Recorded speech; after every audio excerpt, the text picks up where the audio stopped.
Aquino. Number 4, Senate President Soto. Number 5, Senator Ontiveros.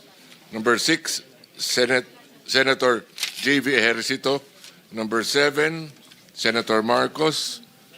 Number 9 is Senator Marcoleta. That is a order of arrival, Mr. Chair. Thank you, Director General Kimbo.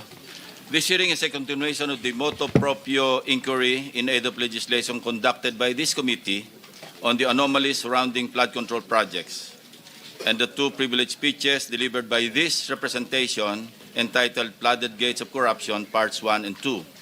In addition, this inquiry also covers the privileged speech delivered by our esteemed colleague, Senator Erwin Tulfo, on Tuesday, 16 September 2025, regarding the irregularities in the Philippine Contractors Accreditation Board, or PICAB.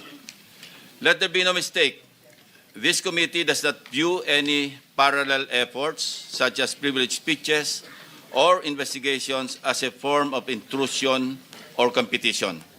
But rather, these initiatives must be treated as complementary efforts toward a singular goal: to safeguard the public trust and to protect the interests of the Filipino people. That said, as chairman of the committee, let me set the guidelines for an orderly proceeding. First, we will strictly observe the 5-minute questioning by each committee member. Such 5 minutes will not include the responses of the resource persons. Should there be interjections from any member, the same must be related to the preceding question. Interjections will also be limited to 1 follow-up question or clarification. Otherwise, any additional interjection shall be deducted from the time allotted to the original interpellator, who may opt to reclaim his or her time. Second, I want to remind all our resource persons of Section 5D, Article 6 of the Rules of the Committee on Accountability of Public Officers and Investigations, or Blue Ribbon, which reads, Section 5, Examination of Witnesses, Paragraph D, at every hearing, public or in an executive session, the witness shall be accorded the right of having a counsel of his own choice. The participation of counsel during the course of any hearing and while the witness is testifying shall be limited to advising said witness as to his legal rights. Counsel shall not be permitted to engage in oral argument with the committee, but shall confine his activity to the area of legal advice to his client. Relatedly, during the hearing in the House of Representatives last September 9, 2025, some very serious accusations were hurled against 2 of our colleagues, namely Senators Jinggoy Estrada and Joel Villanueva, by former OIC District Engineer of Bulacan 1st District Engineering Office, and to accord those accused their basic rights to address such accusations and confront their accuser, the chairman will give them that opportunity in this hearing. In this regard, we invited the owners of WJ Construction, Mrs. Mina Elampara Jose and Warren Jose, to shed light on the issue at hand. Furthermore, we will have a short 30-minute lunch break starting at 12 noon, so I will advise against serving lunch here at the session hall. With that, let us proceed. Director General, please recognize the resource persons invited today, and thereafter, kindly administer the oath to those who have been invited for the first time in this inquiry. Director General. Yes, sir. I will hold it for you, my classmate. Mr. Chairman, permission to proceed. From the Department of Public Works and Highways, Secretary Vivencio Dizon. From DBM, Department of Budget of Management, Undersecretary Rolando Toledo, and Assistant Secretary Mary Ann de la Vega. From the Department of Justice, the Secretary is supposed to be represented by Prosecutor General Richard Anthony Fadulion, but as of the moment, I He's already there.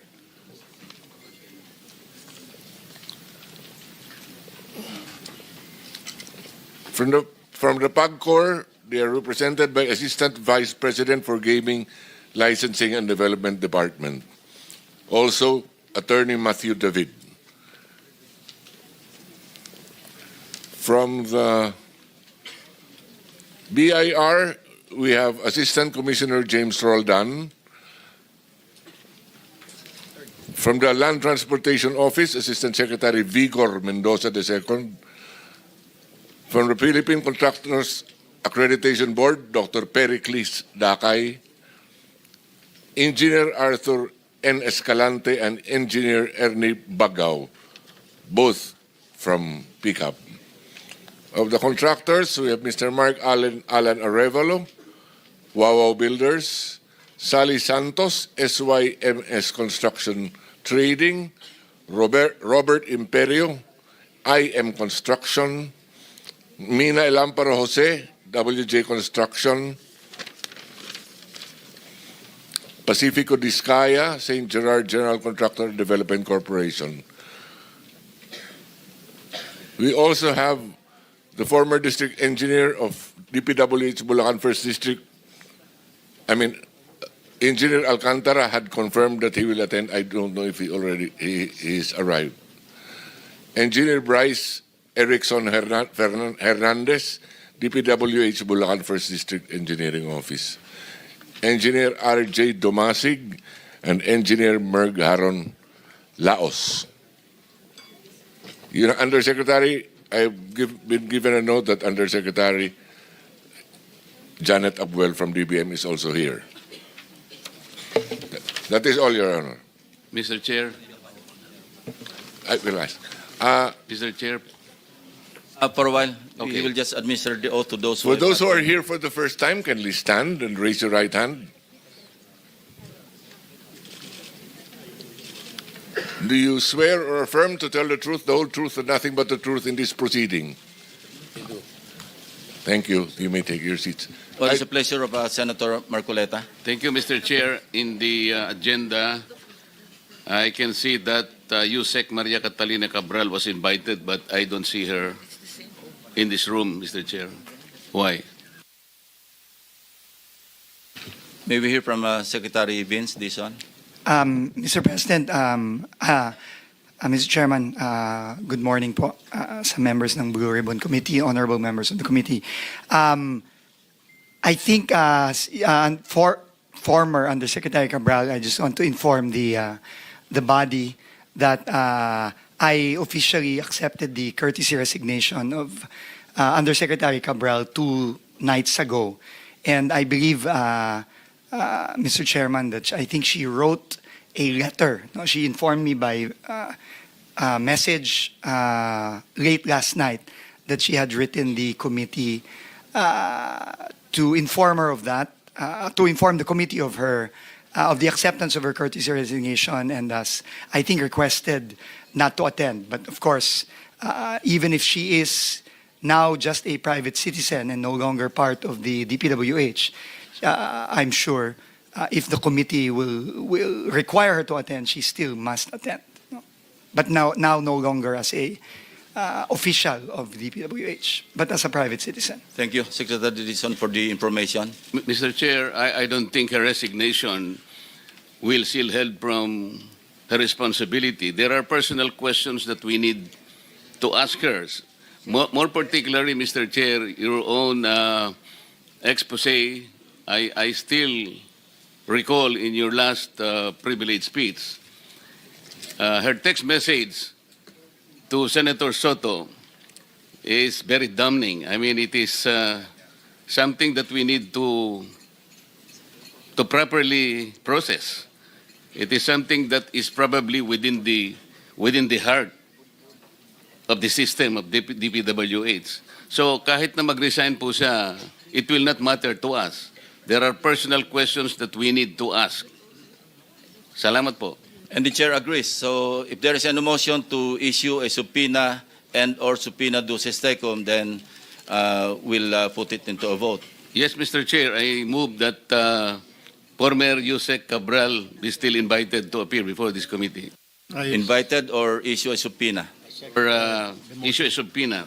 Better, Mr. Chair. Any objection? I second the motion. Properly seconded. So ordered. Mr. Chairman, if I may po, just to Yes, please, Secretary. consistent with this po, we have also made public that while former Undersecretary Cabral is no longer with the DPWH, we have been very clear in the new leadership of the DPWH that this does not in any way stop us from continuing our internal investigations on finding out who should be liable for the clear crimes that have been committed against our people. So we will continue that investigation regardless of whether she or any others will no longer be part of the DPWH. Thank you very much, Mr. Chairman. Thank you. Some administrative announcements. Secretary Dizon and the AMLC representatives present here asked the chair to be excused by noon time.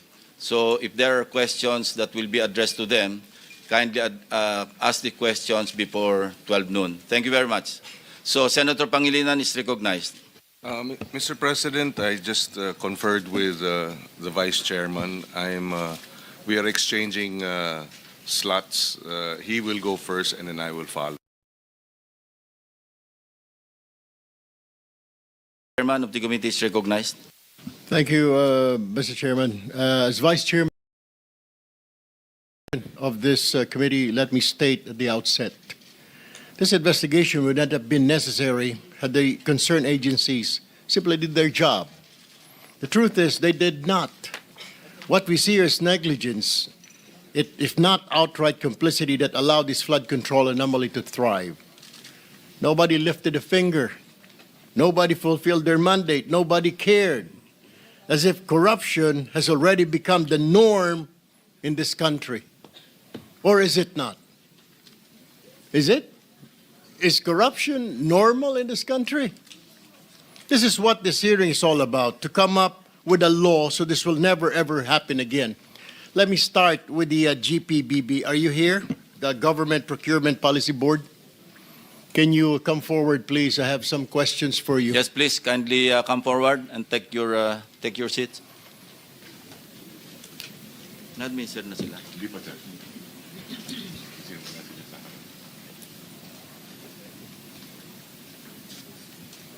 Classmate, seatmate, please. Hindi, dito na lang pala kasama po. Oo, sige. Oo, kaya nila.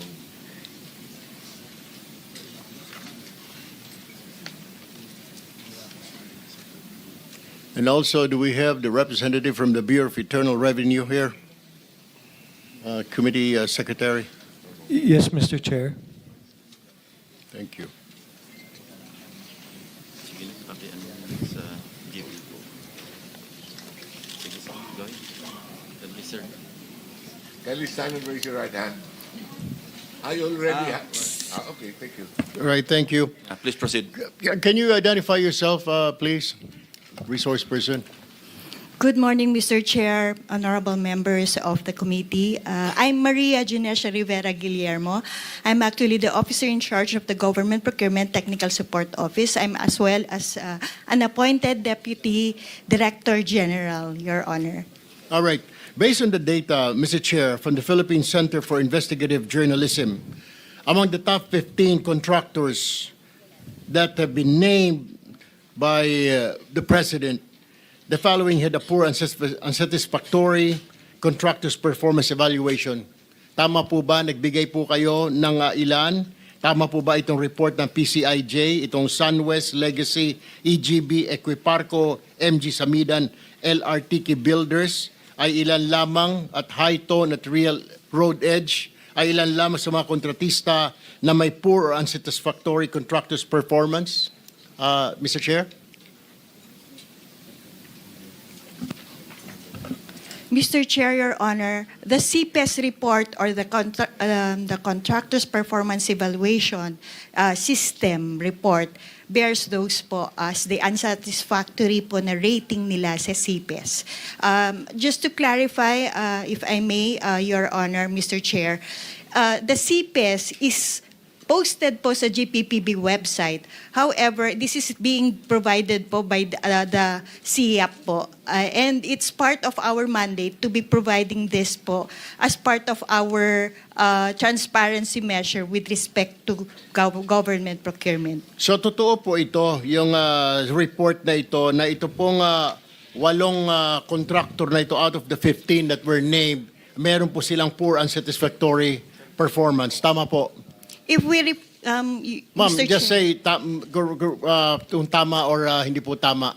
it bears, yes, Your Honor, it's in the report po. All right. Now, my next question, what do you do pag meron po mga unsatisfactory na mga report na ganitong contractor? Ito po ba ipopost lang ninyo? Hindi nyo pa bibigyan ang DPWH ang pick-up na report na at pagkatapos po, correct me if I'm wrong, pag may mga ganito po poor performance, di po ba bina-blacklist po ninyo ito? Tama po din ba itong report na natatanggap ko? They're blacklisted? Mr. Chair, Your Honor, may I clarify po that the CPES report is prepared by the CIAP. Okay. And then the CIAP is actually having a lot of CIAP implementing offices, which of course they have to accredit. One of which is meron po ang DPWH na tinatawag po nilang CPES unit po, implementing unit. So they do this, the report is coming from them, it's being consolidated and given to the PDCB, the Philippine Domestic Construction Board. And then, binibigay po yun na copy sa amin, sa GPPB TSO, as part po, kaya po pinopost din po namin yon. Ngayon po, when it comes now to the rating, we do not do the blacklisting because this is the part po yan ng procuring entity. Now, if I may explain further po, what's the purpose of the CPES rating insofar as the procurement law is concerned? Under RA 9184 po, before this is only being looked into, kapag ka-part po siya ng submission to support po yung single largest completed contract ng isang contractor. Meaning po, kapag magbibid po sila, yun po ay hinihingi as part po ng SLCC, yung sinusuportahan po niya. Pero, hindi po yun automatically na tinitingnan. Kasi kung halimbawang nag-submit din po yung ating bidder ng notice of yung acceptance, then our certificate of final acceptance, then that is only an alternate, an option po yung CPES. But under now sa ating procurement law, NGPA, 3 bagay na po na ginagamit na po yung CPES. Although even under RA 9184, it's already basis for blacklisting. But the blacklisting is at the end po yun ng procuring entity. So, that's the ground po for blacklisting under even RA 9184. Now, under RA 12009, it's now being considered as one of the ways to determine po yung eligibility, capacity po ng ating subcontractors. So, nire-require na po yun as part of the submission if there would be any subcontractors. Number 2 is the same pa rin po as supporting document din po siya ng single largest completed contract, pero hindi po siya yung automatically, option po siya. Kasi kung nakapag-provide naman po yung ating yung bidder for that project ng kanyang certificate of final acceptance, then they are able to no longer look into the CPES. Pero third, which is also very strengthened under RA 12009, is the requirement na yung CPES po could be the basis for blacklisting. But as I would emphasize, it's not GPPB Technical Support Office nor even our GPPB who's doing the blacklisting, Your Honor, Mr. Chair. So kayo nga ang nagba-blacklisting. No, Mr. Chair. Sino po ang nagba-blacklisting sa mga it's- contractor na ito na may poor unsatisfactory performance? It would Which be the agency? procuring entity. It would be the agency, Mr. Chair, Your Honor. You mean to say the DPWH, is that correct? Yes, Mr. Chair, Your Honor. All right. Thank you. Let me go to the Department of Public Works and Highways. Mr. Chairman, my question is, ano po nangyari dito, DPWH, Mr. Chair? Bakit hindi po natutunugan na blacklisted po ito, poor and satisfactory performance, o meron pong itong mga slippage kung tawagin? Bakit nakalusot lalo na po itong sila Diskaya? Napakadaming proyekto dito, napakadaming poor and unsatisfactory performance, Mr. Chair. Maraming salamat po, Mr. Chairman, sa napakaganda at importanteng tanong. Yan din po ang tanong natin nung tayo po ay pumasok sa DPWH nitong nakaraang 2 linggo.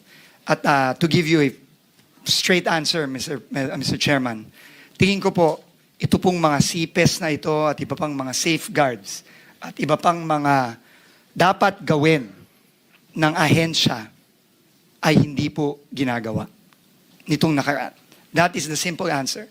In fact, Mr. President, ang nakakagulat pa po dito, hindi lang po bad performance ang hindi na-monitor at hindi na-actionan. In fact, marami po tayong nakita na isiniwagat na rin po ni Senator Lacson, ang ating chairman, sa kanyang privilege speech. Marami pa po dito mga proyekto na hindi lang bad for performance, no performance at all. In fact, marami pong mga ghost project na on record, may mga papeles po tayo at ito nga po ang naging basehan natin sa mga kasong final natin nitong nakaraang linggo na kahit na ang term ng kontrata, for example, 250, 300 days, lumalabas po sa mga papeles, miraculously, natapos po kuno itong mga proyektong to at nabayaran po itong ibang mga contractor dito within months. Alright. Sign po ito nitong mga ibang nandito ngayon as completed at nabayaran po itong mga kontratang ito. So clearly po, hindi po ginagamit itong CPES at kung ano-ano pang mga dapat ginagamit ng ahensya para i-monitor ng tama ang implementasyon ng mga proyekto. That is the straight answer po that I can give the Honorable Committee. At nakikita po natin ito hindi lamang sa mga kontrata sa Bulacan, kundi nakikita na rin po natin ito sa ibang kontrata sa iba pang lugar. Actually, Mr. Chair, sa Bulacan, sa First District, araw lang po ang binibilang eh. At nababayaran po ang contractor. And anyway, in the course of in your investigation, Mr. Chair, what are the ghost projects added to the list and substandard? Right now po, we have received more than 100 reports already in only 2 weeks of ghost or very substandard projects. And right now po, ang track po ng bagong team sa DPWH ay unang-una dahil nga po nabuo na ng ating Pangulo ang Independent Commission for Infrastructure. Kami po ngayon ay in very, very close coordination sa kanila. Bawat po project na nare-report, nagbubukas po kami ng case file dito. Ini-inspection po natin either personally or yung pong mga ibang kasama natin sa team. Ngayon po kasama na po ang members at team ng ICI, lalong-lalo na po ang special advisor ngayon ng ICI na si ang mayor po ng Baguio City, si Mayor Benji Magalong. So, ganun po ang ginagawa natin at kapag nagbi-build up po tayo ng kaso, kada proyekto,